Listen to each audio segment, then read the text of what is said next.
Oi, pessoal! Eu tô gravando esse vídeo aula para explicar um pouco sobre a prova que vocês receberam do quarto bimestre. Então, a questão 1. Vocês vão ler esse texto, chamado Minhas Matinês, e depois responder a questão interpretativa. Explique o que o narrador quis dizer nas frases "Já nasci sem pai" e "Uma lembrança na barriga da minha mãe". Então, expliquem o significado dessas duas frases. Para isso, vai precisar ler o texto para compreender melhor. 2. Observe os períodos a seguir. Como ele não pode beber e dirigir, e Papai Noel tem colesterol alto. Reparem que aqui nós temos os dois verbos grifados, né? Essa é mais uma questão de revisão para vocês. A. Os verbos destacados possuem sentido completo? Justifique sua resposta. Então, vai ler a frase. Vê se a frase ela pode parar aí no verbo e ter sentido completo, né? Então, faz um teste aí, vê se o verbo ele se basta por si só ou não, se ele precisa de um complemento, e aí você justifica a sua resposta. B. Há complementos dos verbos destacados? Quais são eles? Então, como que esses verbos se completam de sentido? Existe esse complemento ou não existe? Se existe, quais são eles? 3. Um professor colombiano passou 10 anos coletando definições de seus alunos e, como resultado, obteve um dicionário com verbetes ao mesmo tempo puros, lógicos e reais. Veja alguns exemplos. Então, você vai ler os exemplos dos verbetes. O que é verbete? É uma definição da palavra, da mesma forma que a gente encontra no dicionário também. Depois que você ler, vai responder a questão. Só tem uma resposta certa.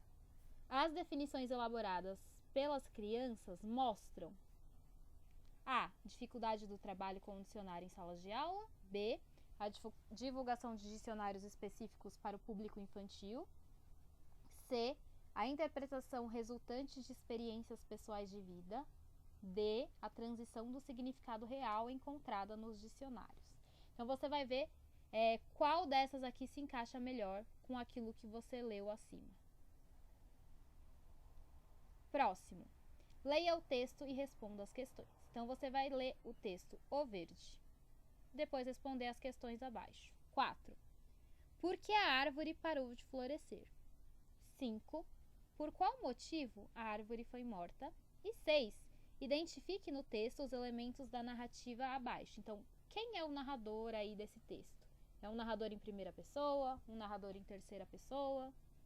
Identifica aí. O espaço. Onde é o espaço dessa narrativa?